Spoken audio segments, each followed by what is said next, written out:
Well, with that, we will allow the candidates to start their opening remarks. And Olivia Benson chose first, and she will start. Olivia? Thank you. I always seem to end up going first. I'm going to start off with a story about myself, because I think it's important to tell you that. I'm from Aliquippa, Pennsylvania. I'm a graduate of Aliquippa High School. So my high school and my hometown are some of the poorest and most underperforming places in the state. I remember being in high school and being excited about the prospect of going to college and kind of, thinking about, well, if I could get into my dream school, that's going to make a difference for me. So I ended up getting into my dream school, and I got my acceptance letter to Carnegie Mellon University, and I sat at my kitchen table with my parents, and I said, I don't know how I'm going to pay for this. And they said, well, we can't help you. We don't have the funding. We don't have the resources to help you. So you're going to have to take out loans. You're going to have to go and get scholarships. You're going to have to do grants and work study. You're going to have to claw your way to get there. And I remember that feeling and saying, wow, what if I didn't go? What if I didn't have this opportunity and parents that could encourage me to go after this? Where would I be? And I remember thinking about all the scholarship applications and the grants and all the hurdles I had to go through just to get to college.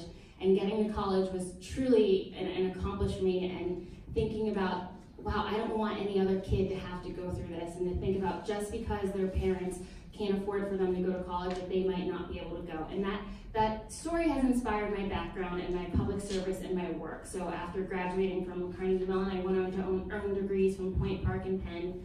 I went on to take jobs working for U.S. Congressman Jason Altmeyer at the time, then off to the city of Pittsburgh, where I was the director of youth policy, and then on and working in nonprofits and other organizations. I'm here because I'm in this life every day. I know the needs of the community. I know that there are folks that are out there, just like I was in high school, thinking about how are they going to get to their next destination and how are they going to be there.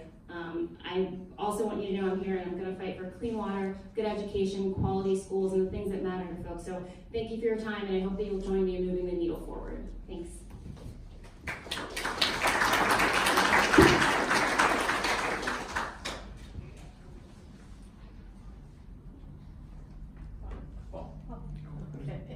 No introduction, Bob Solomon. Dr. Solomon. Waiting for someone to fire the starter pistol. Good evening, everyone, and thanks to all of you for being here. And I must once again thank the folks who've been putting these candidate forum events together, especially Sean McCurdy, who took this bull by the horns at the beginning and decided that we were going to do things the democratic way, both capital D and small d. So thanks, Sean. Thanks. I am a physician specializing in emergency medicine, and I've been practicing that specialty in this region for more than 33 years. And in doing so, I have formed very deep personal human connections with probably somewhere between 150,000 and 200,000 people over all these years. And for many of them, I've been seeing them on the worst days of their lives. If you use the emergency department for what it's intended for and you're there, it's probably the worst day of your life. And that experience has led me to understand a lot of things about the way things are in people's lives.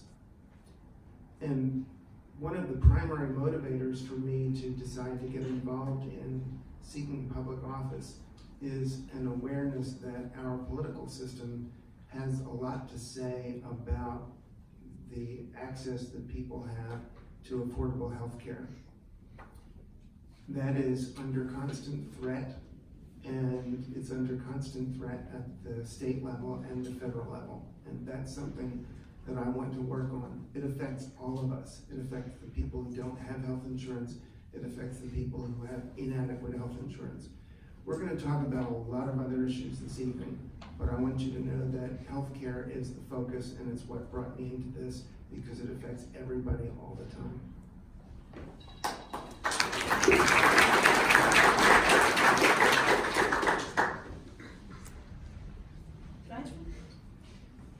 Good evening, my name is Pam Iovino.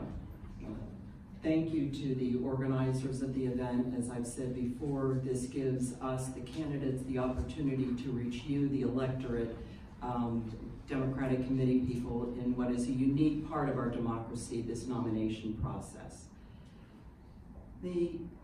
I've talked before about what's at stake. We know what we did back in November, flipping 5 seats in this chamber. We're within 4 of the majority. We have an opportunity to flip 1 more, taking us into 2020, just 3 seats shy of the majority. The opportunity, the other thing that this represents, this opportunity, besides the opportunity to flip it, is we're demonstrating that we are going to be unrelenting in our determination of how we want to be governed and who is going to govern us. As you know, you very well know how to turn opportunity into a win. You've been doing it these last 2 years.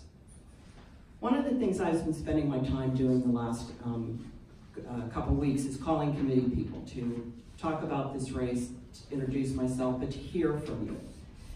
And something quickly emerged.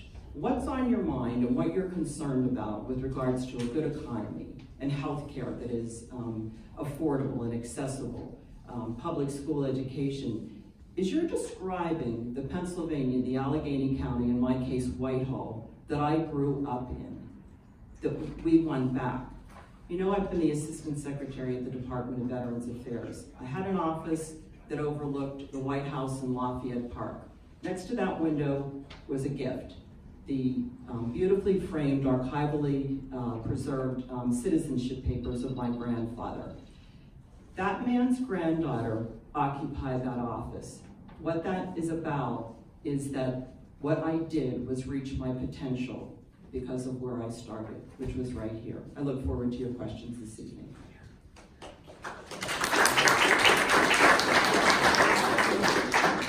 Mary McIntyre, who is the Vice Chair of the Char Valley, is actually going to ask the first question. At this point forward, I just would ask you no more applause, okay? All right, Mary, thank you. Everyone always talks about the first few days. So my question is this: what are your goals, or what do you hope to accomplish the first 90 days in office? Bob, Mr. Bob, you start first. Mr. Tallman, yeah. Sorry. You did what first. The first 90 days, I'm gonna have to take a look at the state legislative calendar and see how many of those 90 days the state legislature is actually in session. You probably all know that the state legislature is not in session all the time. And it's not like Texas where they have a short session every other year, but those of us who pay attention to the calendar realize that these folks are not in Harrisburg nearly as much as they'd like us to think they are. So there are a number of things that I would like to accomplish. I would like to see us pay a lot of attention to expanding healthcare coverage, which at the state level is going to be done mostly through expanding access to Medicaid. I would like to see us do something about public education funding K through 12 and improving funding for education on the level of the colleges and universities. Those are two of the things that I think that can be done in the state legislature and can be done quickly, and that would be my initial focus. This is Pam. Pam? The Pennsylvania State Senate Democrats has a legislative agenda, and it's been very useful to me in studying for all of this and for campaigning, because it lays out their priorities. And I will tell you that probably a good 90% of it I feel very much aligned with, and it covers everything from the economy, taxation, healthcare, public education, criminal justice. Any issue that you want to know something about, it's there. But in terms of a top priority, all of those things I've just listed start with revenues to support it. So the governor has a tax reformation plan that redistributes how we are taxed and then how those revenues are distributed amongst those different programs. And it's a good one. And if he could have a little bit more support in the legislative bodies, those things like better funding for our public school systems and jobs could happen. Thank you. In my first 90 days, I'd like to hit the ground running. I'd be really interested in working across the aisle with Republicans to pass robust and thoughtful paid family and medical leave insurance fund to benefit the majority of Pennsylvanians who don't have access to it, and who, if they're sick or if they have a spouse that's sick or a parent that's sick, have no one to take care of that person and oftentimes go into financial ruin. I'd look at the possibility of or the availability of decriminalization of marijuana and using those funds using those funds from that revenue to fund public education, specifically K through 12, and also see if those funds could be distributed to some of our higher ed facilities, which since 2008 or 9 have not seen a steady increase in funding, and as a result have raised tuition and fees on a lot of our students.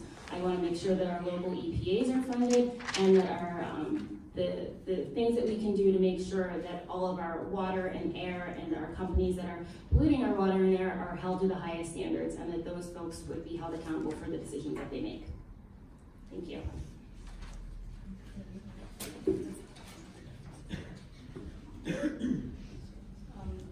I'm Linda Park. I'm the Vice Chair of the Mount Lebanon Democratic Committee.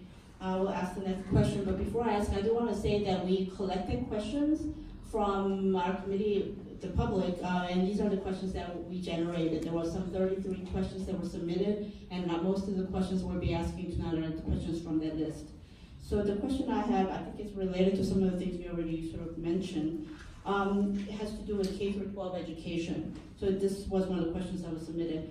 So specifically, what would you propose to ensure adequate and fair funding for all school districts without raising property taxes? And also, what is your stance on charter schools and voucher programs? Oh, the first one would be Pam. Right. We are really burdened by funding our public schools by property taxes. And the other thing it does, it results in disparity between the quality from one school district to another. You know, I talked about what I had the opportunity to do was reach my potential, and it was because of a really solid public school system that I was born into. And it shouldn't matter what zip code one is born into to do that. So we decouple public school funding from property tax, and we go with what the governor's plan is in this restructuring of our tax code, which also involves leveling the paying field and corporations playing their fair share. Also answer the question on charter. Yeah. Same 60 seconds. Yes or no? Charter schools are embedded are a part of our embedded public school systems. They're not going anywhere, and taxpayer dollars go to support them. They need to be held to the same standards of for teachers, for staffing, for testing that public school systems are, and they are not at this time. Next is Olivia. Again, when I started my story, I talked about what it's like to go to an underfunded and an underserved school, and it's traumatic in a lot of ways, and we need to do a better job of making sure that the state is holding up their end and paying their fair share to support our local public schools. I think that we do need to look at opportunities for revenue generation. As I mentioned, I believe potentially legalizing marijuana could bring in nearly $1 billion of revenue. We've seen this happen in states like Colorado and Washington. That's one thing that I think immediately would put more funding on the table, and if that goes directly into our local schools, that could make a difference. As far as charter schools are concerned, there are a number of charter schools in Pennsylvania. What you see from a lot of those charter schools is that the test scores and the grades are not on par with what they should be for the amount of funding that they're pulling away from our public schools. And that's not okay. We've had too long where government has not stood up to them because of stronger lobbyists than a lot of our public schools have. And we need someone that's not afraid to go in there and make the tough decisions and really call them to the carpet for poor results when they're stealing thousands of dollars away from our local school districts. Thank you.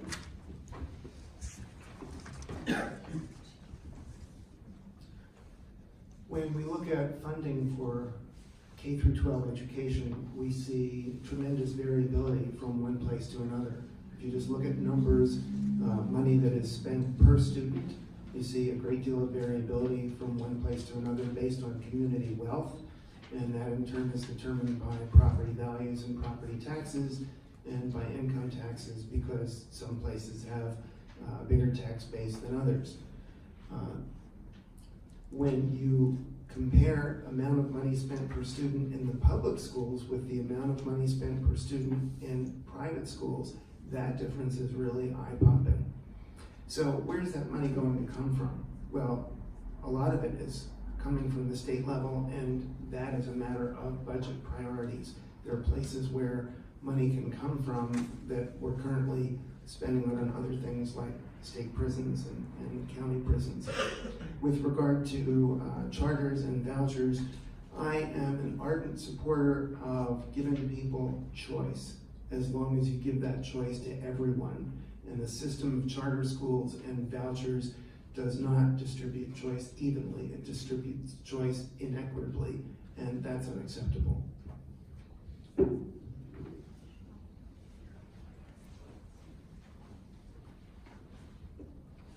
Thanks for letting me ask you questions. I'm Julian Ralph with the Post-Gazette.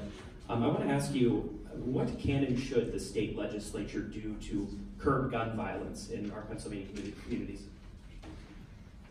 Olivia, you're all first. I think this is something that hits a lot of nerves, and a lot of us have consistently been waiting for state legislators across the country to step up and make decisions. I believe that the state legislature needs to work with local cities and make sure that those cities have the proper resources that they need to make sure that their local law enforcement professionals have the funding and the resources that they need to do the work in their communities. I also believe that, what we've seen with the city of Pittsburgh is the mayor has now elevated that conversation about what rights do cities have, and taking away some of the preemption that through effective lobbying happens in Pennsylvania. And we need to give more control to local cities around what works best for them. Bob. The biggest target, if you'll pardon the play on words, that we have to look at, I believe, is the set of things that we can do to keep guns out of the wrong hands. The wrong hands being people with a history of criminal behavior, particularly felonies, people with a history of violent behavior, people with a history of dangerous mental illness. At this point, we are really doing a terrible job all around.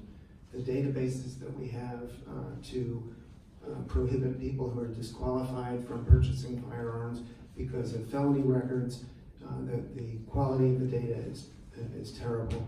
And our mechanism for getting information about people with mental illnesses into databases leaves a great deal to be desired. And there is a lot that we can do to improve how those databases work. Once we assure that people who should not be acquiring firearms or possessing firearms no longer acquire or possess, then we can move on to all of the other things that might make a difference.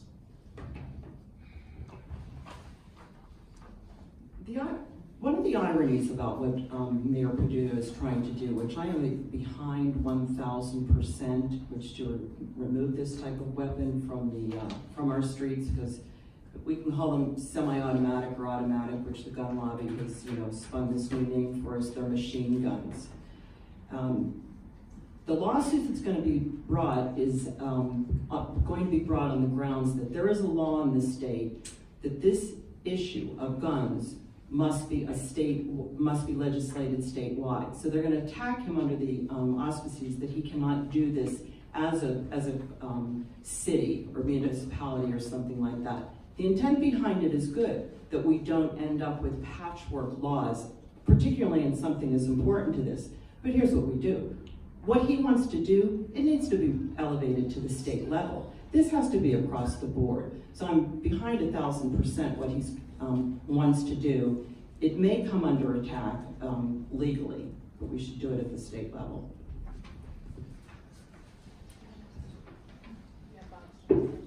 Sean McCurdy, I'm the chair of the Char Valley. This question was not submitted, but it's been in the news recently. Bear Corporation recently announced the closure of their headquarters in Robinson in the next 2 years. Obviously, one of you will be our state senator. What would you do if you are elected to help the 600 people in the district that are going to lose their job? Dr. Solomon, you're first.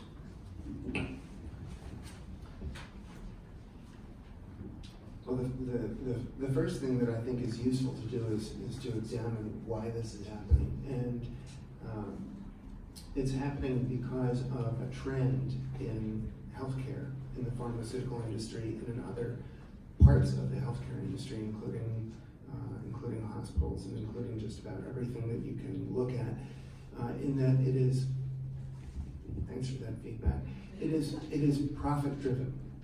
And there are lots of evils in the world, but there are some sectors of our economy in which the profit motive is one of the most remarkable evils. Profit-driven healthcare, as it affects all of the healthcare that we seek, and as it affects the pharmaceutical industry, it causes a lot of serious problems. One of the things that will happen in Harrisburg is that the pharmaceutical industry will find out that I was sent to them by the devil. Pam, you're next. Pennsylvania's corporate tax rate is 9.9%. It's the second highest in the country. It's hard to attract and then keep corporations here.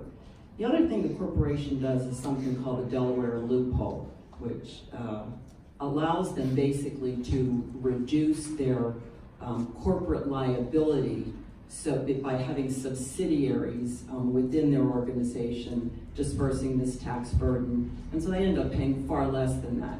But the small and middle-sized company gets burdened with the whole 9.9. So we need to if we close the Delaware tax loop, we could have a across the board reduction by what is estimated by about 7.9% of what our corporate tax rate would be. So bears wouldn't be so incentivized to leave. With regard to the unemployment aspect that it's going to generate, we actually have in our region, we are blessed with not an unemployment problem. We have jobs. We just have to have the right skill set matched to those jobs. You know, these 600 individuals that are going to potentially lose their jobs with Bear, that represents also 600 families potentially, and other assets to the community, so their kids go to our schools, play in our sports teams, etc. We need to do what we can for these families. I would work with Bear, Covestro, Monsanto, whatever they want to call themselves at this time, and see, they've talked about closing that facility and giving folks the option to move away. Is there a possibility for some of these folks to keep on and do remote work? Is this a possibility to work with them to place them in other company, or work with them to place them in other companies around their area? Because we are the meds and eds resource of the Commonwealth, and I think that making sure that we're connecting people to the resources that exist while also working to help them stay in those jobs and keep that revenue here, I think is important and critical to the work that needs to be done. Thank you.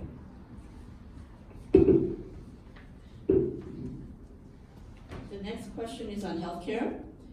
So what steps would you take at the state level to protect access to affordable healthcare if ACA protections continue to be eroded? Second part of this question, do you think we should enact statewide single-payer healthcare in Pennsylvania? Oh, first is Pam.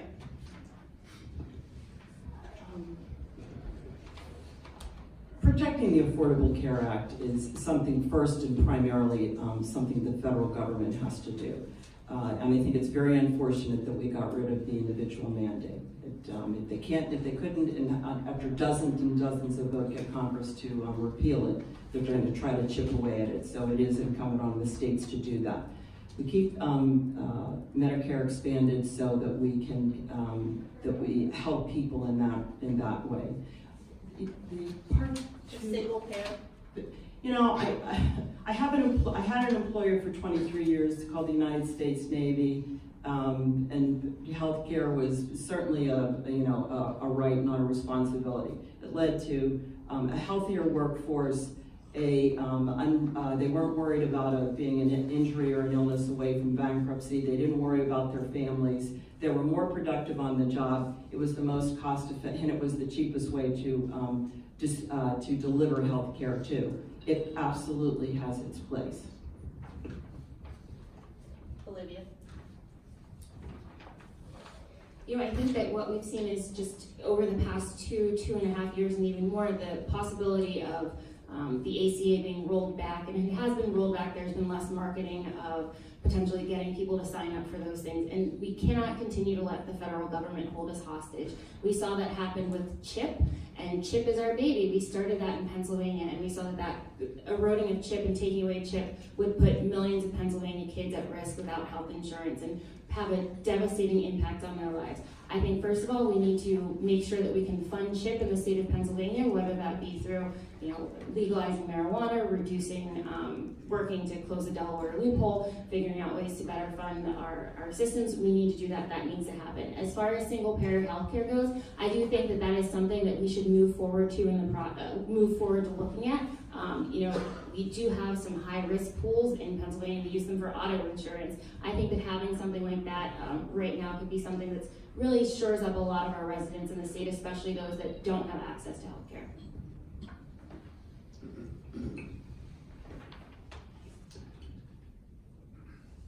There was a time after the Affordable Care Act was enacted when Pennsylvania did not expand Medicaid because the Republicans were in control in Harrisburg. And Medicaid was finally expanded in the waning days of the Corbett administration because he was a lame duck. He saw the writing on the wall. He threw in the towel. Stop me after any one of these cliches. And the consequence of that in my practice was that I saw people go from being uninsured, even though they work 40 hours a week, to having health care coverage. We are now in peril of seeing the clock turn back, and we don't want that to happen. Kids who are insured in CHIP, when they graduate and Medicaid is the way it is now, they may fall off a cliff and no longer have health insurance because they've reached an age of legal majority. That's one of the places where we can start by expanding healthcare so that when you graduate from CHIP, you move into something else. We definitely should be moving towards single-payer healthcare on the state level. Businesses across the state will thank us even though they thought they were against it.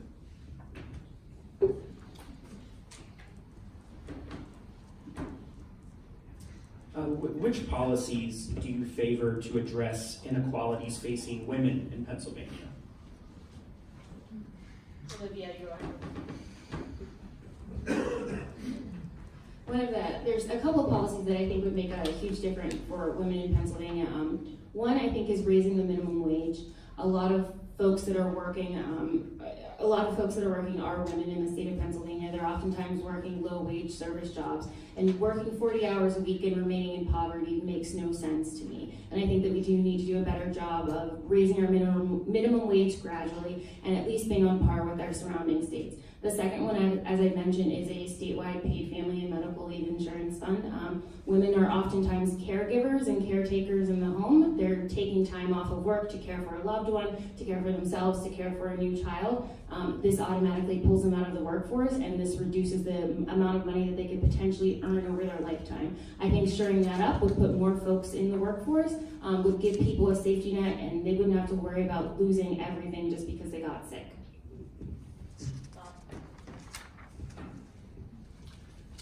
One of the things that I think we really have to do is stop making excuses and stop pretending that the problem doesn't really exist.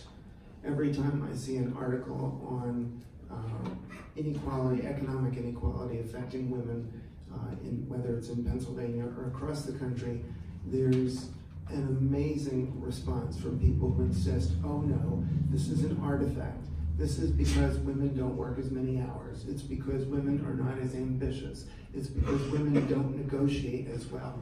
And my answer to that purely and simply is bullshit. Stop denying that the problem exists and get to work solving it. Until we have a set of statutes and regulations in place that require that women who are doing the job get paid the same as men who are doing the same job, and give them legal remedies for addressing situations in which that doesn't happen, we're not going to solve the problem. Straw poll, show of hands. I have a job to offer you. You're fully qualified for it. How many of you would take it if I was going to pay you 79 cents on the dollar? Show of hands. Nobody. And that's the circumstance, what's happening with women. They're paid 79 cents on the dollar. It is illegal to do. The problem is the statute that made it illegal, it's 50 years old. It has no teeth in it. The penalties for doing that are not painful enough, so it's not going to go away. So that's the first thing, is we have to have enact legislation that is really going to put some teeth into this and make what is already illegal to do something that is too painful to do for the company.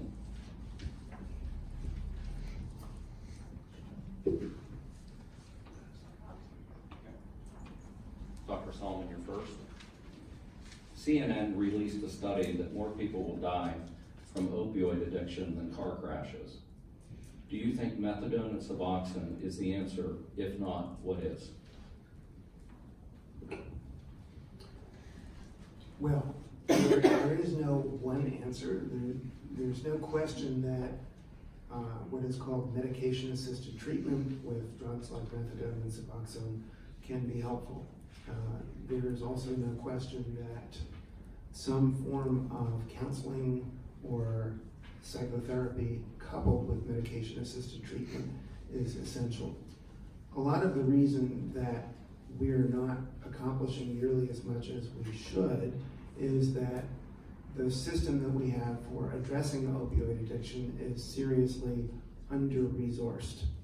So when I see a patient in the emergency department, which is pretty much every day, who has a problem with what is now called substance use disorder, and I'm trying to get that person into rehabilitation and treatment, the resources are often not there.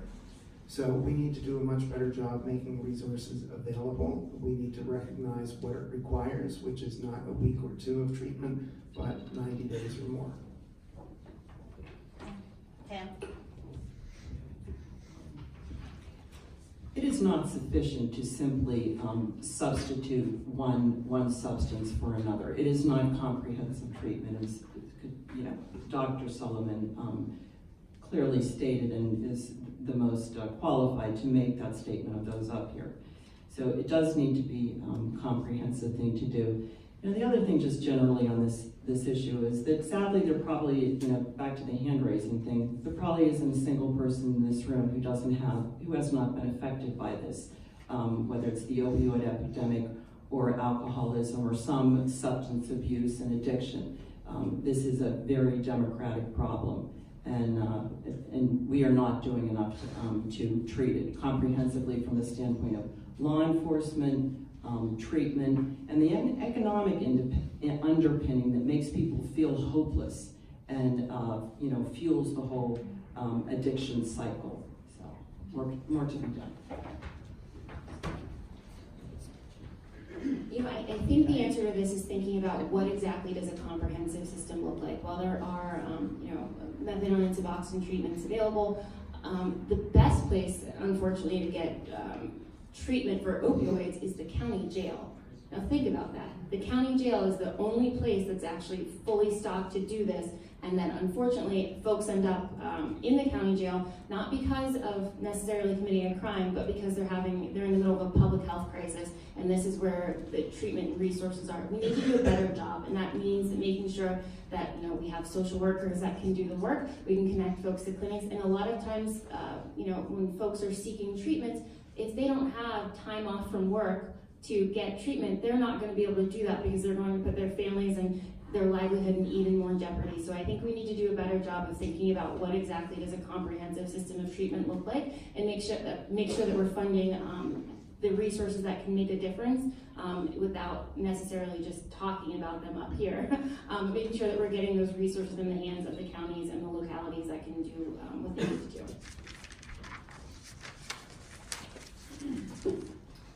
Good evening, candidates. folks in South Fayette have asked me to forward this question sort of in two parts. One is dealing with campaign finance. The folks on the committee would ask the candidates on what they felt they would need in terms of financial resources to mount a successful campaign. And the second caveat or question that they've asked me to relay and get input back from the candidates are, have you identified any policies of the predecessors, including Mr. Reschenthaler, where you as a Democrat running for this office would totally disagree, and what would you do differently to advance the policy that would be counterpointed to the Republicans that have had this office for far too long? Thank you. We will allow 2 minutes for this answer. Pam.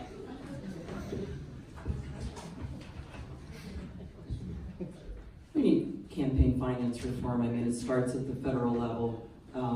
At least at the federal level for the individual, there is a cap on how much money an individual can give.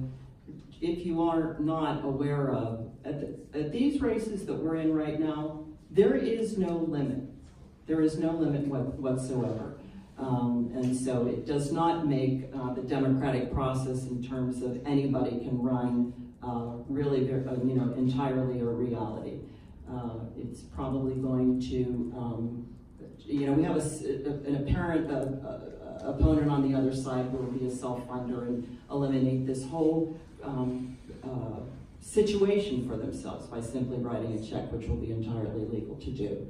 The question with regard to, I don't know that would be vote by vote familiar enough with Mr. Reschenthaler's voting record to enumerate something specific. In general, this legislature in Harrisburg has stymied things, and I could only presume that he voted in this way, that did not make for tax reform, did not allow for restructuring of funding for public schools, did not vote for Medicaid expansion. So any of those would be things that I would be going up there and fighting for and trying to reverse. Olivia. Yeah, Pennsylvania right now seems to be the wild, wild west of campaign finance. There are no limits, so folks can put in millions of their own dollars, or they can raise millions of dollars from a variety of resources, whether it be shady groups that are very, that have the dark money, as they say, at the national level. And that does not make it easy for a person like me to come in and, decide to run for office, because there are groups out there that want to have an influence on this seat, and they will toss millions of dollars into it without really a care as to how and who finds out that they're doing that. I do think, as far as Senator Reschenthaler goes, I vehemently disagree with his vote that he took on restricting women's access to health care, specifically around abortion, and voting for, I believe it was the 20-week ban. I thought that was irresponsible, A. I think it was a response to rhetoric, B. And I think it did not reflect the actual needs that women in the Commonwealth have when they're pregnant or when they're seeking any sort of health care. We have a very high maternal and infant mortality rate in Pennsylvania, and without proper funding for health care across the board, simply saying that you're going to restrict access to abortion and restrict access to women's health care does nothing but put more families in danger and puts more women in a position where they won't be able to seek quality and affordable, comprehensive reproductive health care.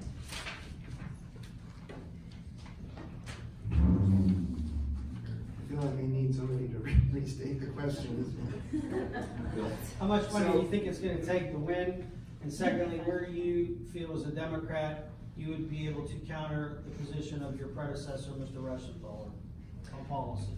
Well, first, fortunately, because Democrats have an enthusiasm gap that favors us, and we have people who are going to do a lot of the heavy lifting on behalf of our candidate, we are not going to need as much money as the Republicans are going to spend on this race in order to win it.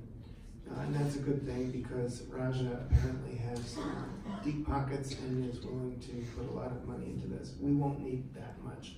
And that's essentially very fortunate for us because even though my ancestry is all Russian, and I would like to say I have a few $1 million in the pipeline from the Russian mob, it's actually not true. I do have friends across the country who are likely to want to be supportive of my candidacy, but it's not at that level. Campaign finance reform will be a wonderful thing as long as the Republicans are in control in Harrisburg. We won't see it. That's something to work on for the future.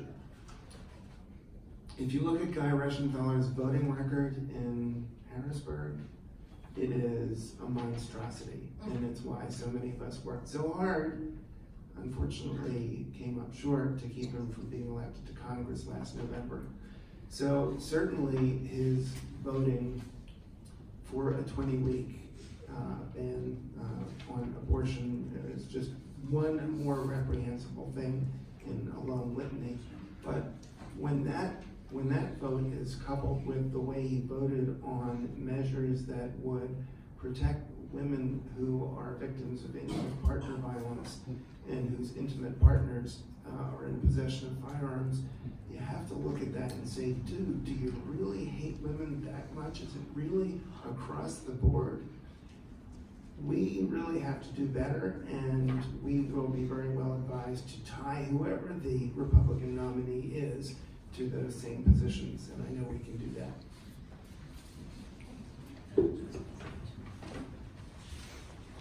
So the next question is on fair districts, and it'll go first to Olivia.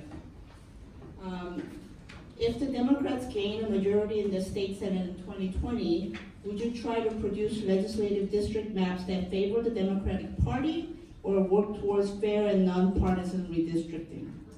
Fair and nonpartisan. I would be for fair and nonpartisan redistricting. Right now, Democrats actually hold the edge statewide in registration versus Republicans and independents. I believe that we need to have fair districts, or else the next time that the Republicans are in control, we're just going to be going back and forth, and that does nothing to benefit the everyday citizens and constituents who are just voting and working and trying to raise their kids and being tossed as political footballs.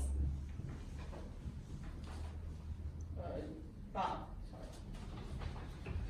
Well, I think Fair Districts PA has done wonderful work in this area, and as I think probably everyone in the room knows, they favor a nonpartisan commission independent of the legislature to draw congressional district boundaries. I think that is an excellent approach.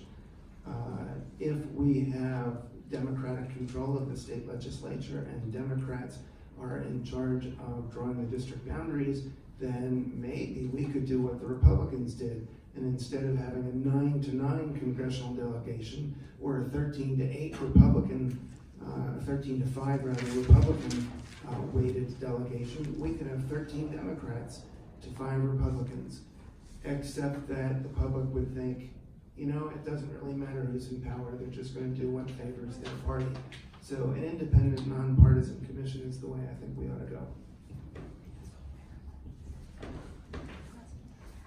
I support the proposal that is being put forward by Fair Districts PA, which is an independent commission to do this.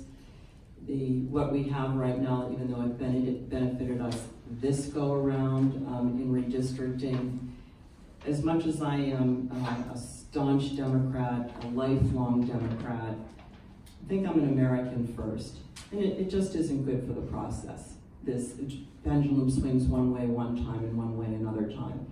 It reinforces the rancor, it reinforces partisanship, it diminishes working across the aisle, taking your advantage, you know, for the brief window where you think you're going to have it, only to lose it the next cycle. So I am for the independent commission to do this, and I think that's democracy.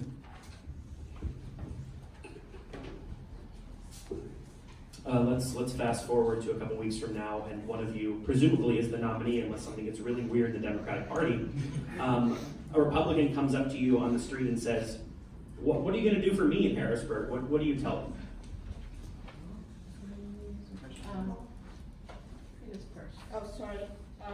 Bob. Well, something that I alluded to earlier, let me frame this by saying something that I've believed about the Democratic Party and the Republican Party since I was a boy and growing up in a union household with a mom who was a public school teacher and a dad who was a Teamsters member. And that is, the Democratic Party is the party that looks after the interests of corporations and the wealthy, and the Democratic Party is the party that looks after the interests of regular folks. So if you're a Republican, the question is, are you voting Republican out of economic self-interest, or are you voting Republican because you fell for a con? If you're voting out of economic self-interest, then I would appeal to you this way. We can do much better with the way we finance healthcare. And if you're a small businessman and I take how you pay for healthcare for your employees out of your thinking every year, driving you nuts year after year after year, you will be thrilled that you voted for me. Pam? What I'm going to say to that Republican is I'm going to do for him exactly what I'm going to do for every member of the district, which is represent them.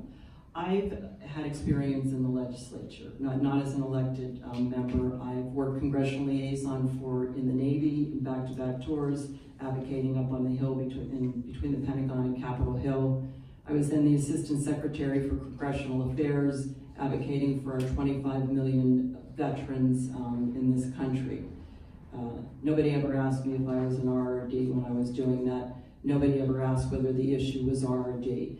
We need more bipartisan cooperation up there in Harrisburg to get things done, because what we have now is the result of political footballs, because it is divided that way. What are you going to do for me, that you're for me or against me? I'm not for or against any party.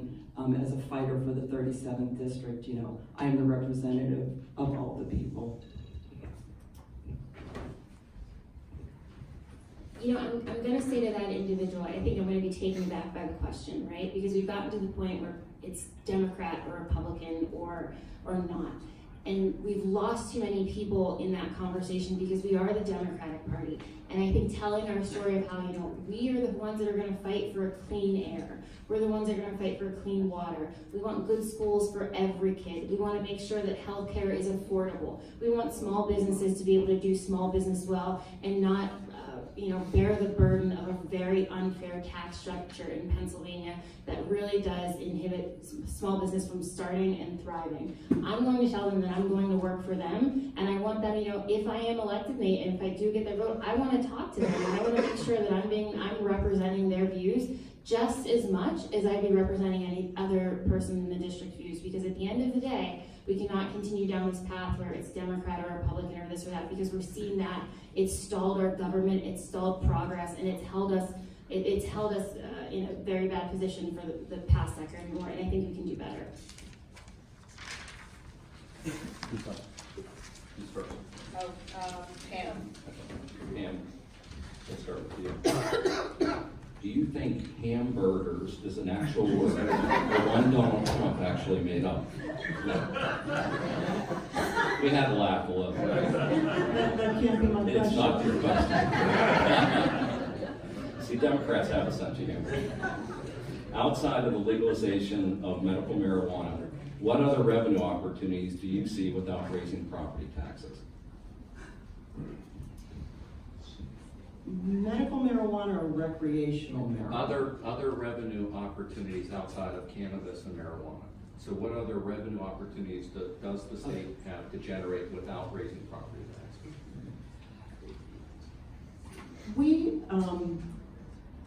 The issue about funding is less about needing more revenues than it is about the prioritization and the distribution of those revenues that we have. And I feel strongly, having started to delve in and look at the budget and what percentage goes to human services program and what percentage goes to education and where some of these revenue sources come from, that I don't know that we need more revenue sources. I think we need to level the corporate playing field of corporate taxation, and that they start paying their fair share. So maybe that's the source, that it comes from corporations. Olivia. So outside of, the legalization of marijuana, I think there are two places that we could potentially raise additional revenue. Pam alluded to it earlier. I think closing the Delaware loophole is one. Delaware, when I was doing research and kind of studying this question, the Delaware loophole accounts for the funding from that and the funds that come in for that basically account for 1/4 of Delaware's budget. So they're making a pretty penny off of us by not having that. We're not the only state, but this causes Pennsylvania to have a high corporate tax rate and puts us at a disadvantage with other states. I also think that, we do have natural gas and we do have natural gas drilling and we have an impact fee, but that's raised, $1 billion, but we don't have a severance tax, and that severance tax is something that I think would bring in anywhere from $200 to $400 million that could benefit statewide. And a lot of the companies are prepared for that. You want to know why? Because they know that the resource is right under us, and they're also paying severance taxes in other states that drilling is happening. So those are the two areas that I could think we should look at.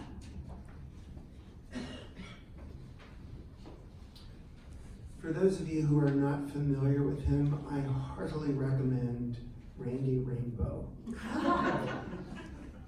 Go online, look for him, and look for Kofifi to the tune of Maria from West Side Story. It is hilarious, and hamburger is the new Kofifi.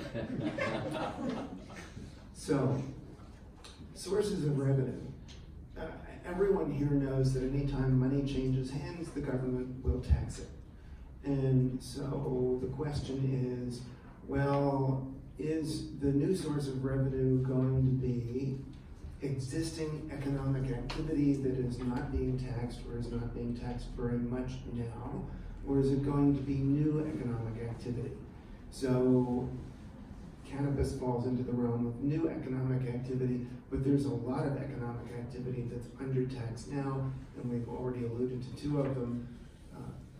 There are corporate tax loopholes, and natural gas is being woefully undertaxed. And if you look hard enough at the state budget, you'll have no trouble finding others. This is actually the last question before your closing statement. The special election on April 2nd is a little over 2 months after the endorsement vote on January 27th. What sort of infrastructure do you have in place now that will let you campaign at full speed on January 28th? Oh, sorry. Olivia. So I came into this not really sure if I was going to be the best candidate to run, not sure if I had the experience, not sure if I haven't run before, so I had a deficit of really kind of attracting and getting folks excited about my campaign. But I will be ready to go. I have done campaign work statewide, at the county level and at the local level. I've got a team of folks that are ready to push me forward and help me get going and start with really continue the fundraising efforts and making sure that we're ready to knock doors, we're ready to make calls, ready to send mailers, and we're ready to get our story out. I'm ready to go because I started an initiative called She Runs SWPA to get more women to run for office. So I've had the experience knocking doors. I know how hard it is for first-time candidates, especially women, to get involved because there is concern about money, there is concern about quitting a job to go campaigning full-time. So I know all of that, and I'm ready to go because I do have those resources kind of in my back pocket, but ready to get hit the ground running. Bob. I wish I could do a better John Wayne, but shucks, well, lady, this ain't my first rodeo. Some of you probably know that I have a little bit of recent political campaign experience, having run for Congress, first in one district and then in another in short order because of interesting twists and turns of public events. So, an infrastructure is already in place. I already have a campaign staff. We're already ready to go to raise money. There are people I've asked for money before. They know I've asked for money again. We already have a lot of the been there, done that know-how, and we're ready to get moving. I didn't approach approach this with any trepidation and will I or should I or anything like that. I'm in. Since I declared on the payroll is the political consultant, is the campaign manager, and the director of finance. And I snagged Senator Casey's deputy director of finance when all that talent was available after the elections were over on November 6th. They're brilliant. It's a brilliant team. The next the conditional offer that's already been made is for the field director, because that'll be the next piece and it only needs to come into place after some candidate gets that nomination. The first piece of mail is already designed and approved and ready to go to the printers. I spent the last 2 weeks meeting with labor, who are also extremely interested in this race and know what's at stake, and they're chomping at the bit too.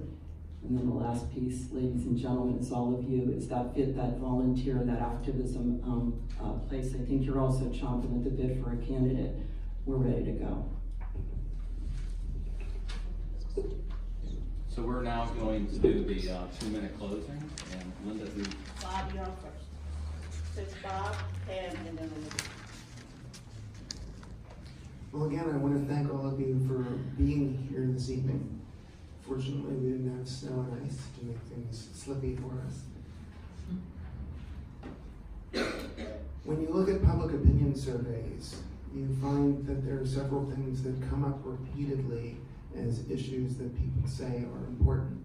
If you ask them, what is the single most important issue in public policy that affects your life and that you care about and that you want to know what candidates think about, what do they say, what are they going to do? Over and over again, you find healthcare, and especially the absurdly fragmented non-system that we have for financing healthcare in this country. You find people concerned about the opioid crisis, which doesn't affect just poverty-stricken folks in inner cities, but affects all of us. And you find people very concerned about the problem of American gun violence.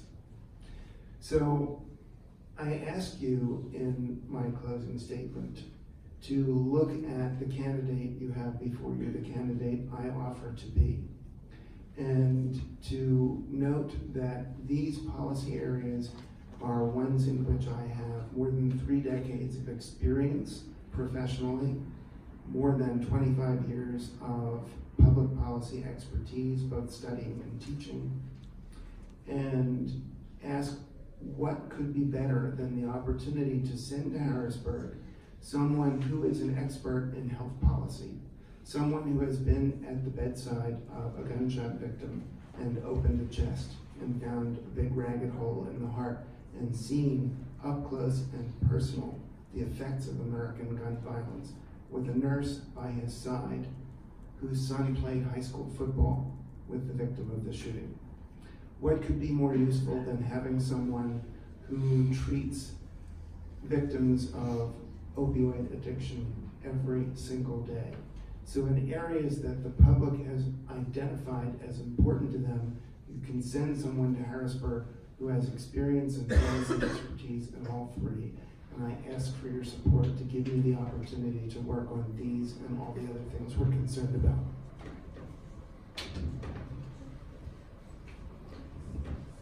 I said this at South Park, but again, this is what democracy looks like, what we're doing tonight in this room, and it's a privilege to participate in it. The last of the forums are over, coming up to January 27th. Unapologetically, I will say that the phone calls from me will not stop. The other thing I say in those phone calls when I leave you a message or in a mail piece that I give to you is, and don't hesitate to call me, and I mean it. I am being informed every step of the way by these conversations with you, and it's the only way that I can be prepared, further prepared, to go up to Harrisburg and fight for you. The stakes are high. I enumerated them in my opening remarks, and it boils down to what these phone calls and what this whole process has been doing for me is reinforcing exactly why I'm in this race. The concerns I sensed and thought I saw they're real.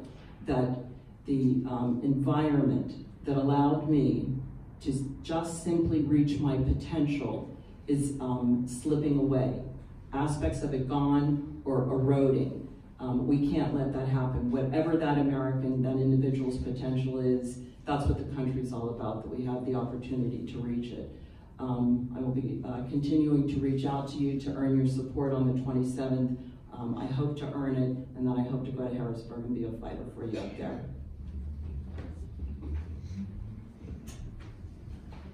You know, this seat is so important. This seat puts Democrats closer to having at least, you know, some sort of parity in Harrisburg. But more important than that, it elevates the things that matter to us.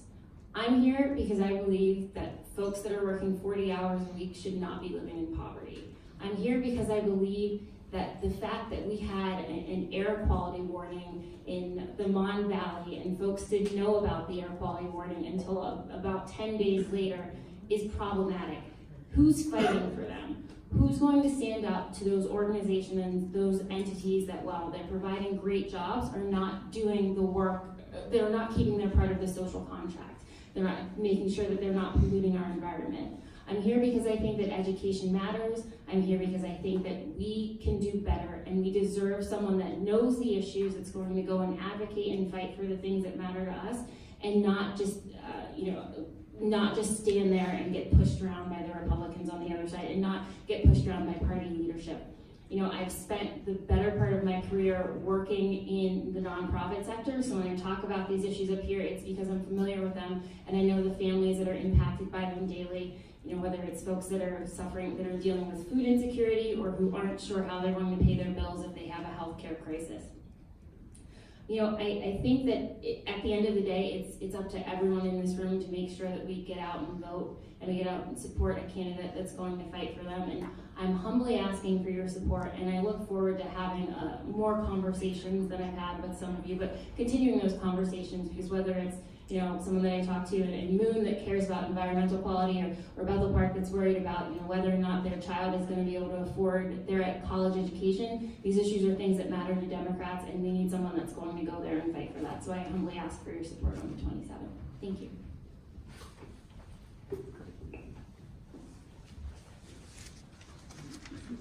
When we started this process, and it actually started in this back room, Tim Clockerty was nice enough to allow the Char Valley Planning Committee to meet back there, and I think there were folks out here, and then we were back there. And excuse me, can we give a hand to the candidates, please? Oh, yes.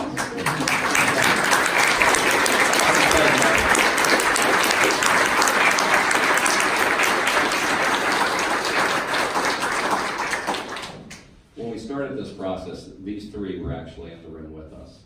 And you could see the respect and just the admiration they had for each other.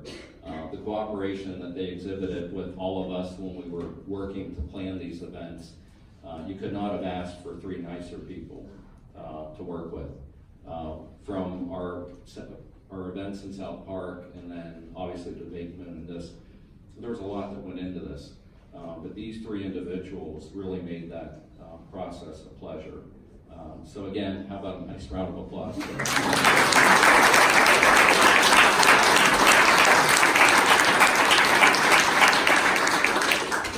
I do want to thank a few people. First off, Tim Clockerty, who's done just a tremendous job taking over as chair of the Mount Lebanon Democratic Committee, and everyone on the Mount Lebanon Democratic Committee that works so hard. You're so lucky to have so many Democrats in your community. You don't know how jealous all of us are of everybody here in Mount Lebanon. And of course, my partner in tonight's event, Linda Park. What a pleasure it's been to work with you. How about a nice round of applause for Linda?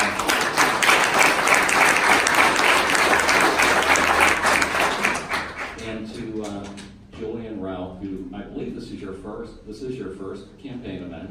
Yeah, I'd say so. First, asking questions, yeah. Good. Thanks for having me. You're very welcome, and we look forward to more reporting in the Post-Gazette, and I know Chris is here as well. And obviously there's a very distinct difference between the democratic process, where we've had forums, we've had debates, we've had the candidates out, we've vetted our candidates, we're going to go vote on January 27th, and without a doubt we're going to end up with the better candidate in all this. So don't forget, January 27th is the day that we're all going to go vote, and I hope you're as excited as I am to turn this seat blue. Thank you all for coming.